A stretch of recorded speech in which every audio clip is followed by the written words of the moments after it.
Cut money ফেরতের দাবিতে তৃণমূল পঞ্চায়েত সদস্যের বাড়ির সামনে বিক্ষোভ প্রদর্শন স্থানীয় বাসিন্দাদের। ঘটনাটি ঘটেছে রবিবার কোচবিহার ঘুঘুমারি পালপাড়া এলাকায়।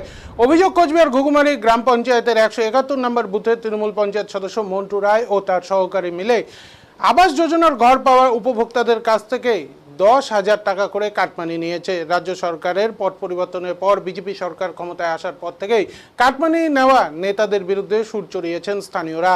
এদিন ওই তৃণমূল পঞ্চায়েত সদস্য মন্টু রায়ের বাড়ির সামনে কাটমানি ফেরতের দাবিতে বিক্ষোভ প্রদর্শন শুরু করে স্থানীয় বাসিন্দারা। তাদের দাবি, যতক্ষণ টাকা ফেরত না পাবে ততক্ষণ তারা বিক্ষোভ দেখিয়ে যাবে। স্থানীয় এক মহিলা জানান, প্রথম কিস্তির টাকা পাওয়ার পর পঞ্চায়েতের এক সদস্য তার কাছ থেকে 8,000 টাকা নিয়েছে। সেই টাকা ফেরতের দাবি তোলেন তিনি।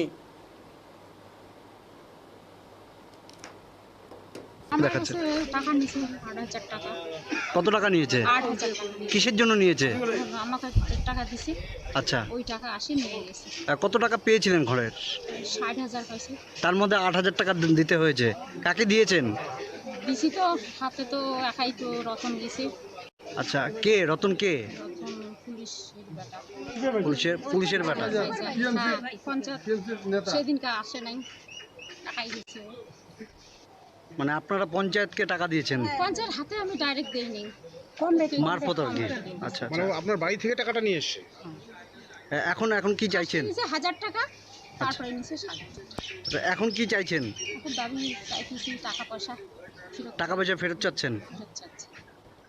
কি বলছে পঞ্চায়েতের, দেখা পেলেন? আমি তো দেখা পাইলামই না।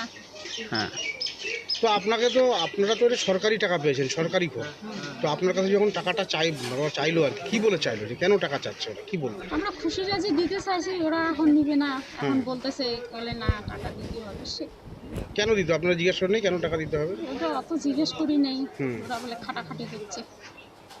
আচ্ছা, কি নাম আপনার? গৌরী বর্মন। এটা কত নম্বর বুথ? 171।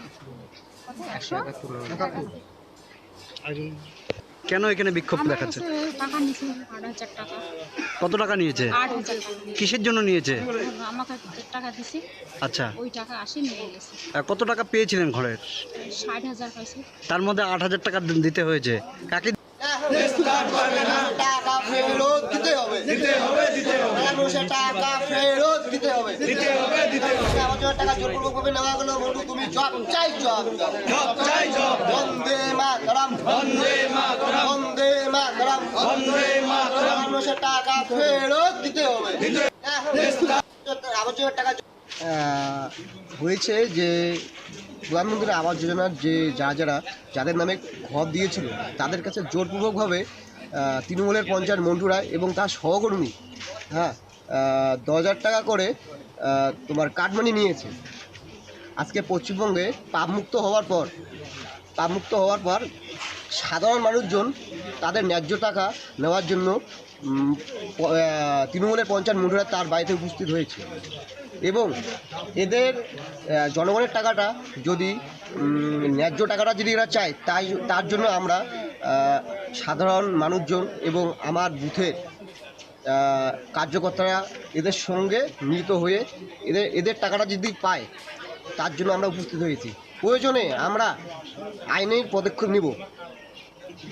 দেখা পেলেন পঞ্চায়েতের? না, পঞ্চায়েত তো নেই। হ্যাঁ, ওনারা বললো যে পঞ্চায়েতের নামে কেস করছে, হ্যাঁ, উনি পালাই গিয়েছে, এরকম বললো। হ্যাঁ, তো জানি না কী হবে, কিন্তু আমরা ওনাদেরকে 2 দিন টাইম দেওয়া হলো। 2 দিনের ভিতরে যদি ওনারা কোনো যদি রেসপন্স না করে, আমরা প্রশাসনের কাছে গিয়ে দ্বারস্থ হবো। কে কেস করেছে? কেস আমরা আপাতত কোনো কেস করিনি। আমরা এটাই চাচ্ছি যে ন্যায্য টাকাটা। আপনি যে বললেন যে পঞ্চায়েতের নামে কেস হয়েছে, সারা কেস ওদের বাড়ির যে ছেলে তিনি বলুন। আচ্ছা, আপনার নাম? আমার নাম দীপঙ্কর পাল, 171 নম্বর বুথের বুথ হয়েছে যে আমার জন্য টাকা জোরপূর্বকভাবে নেওয়া হলো। বলে মন্টু, তুমি জব চাই, জব দাও।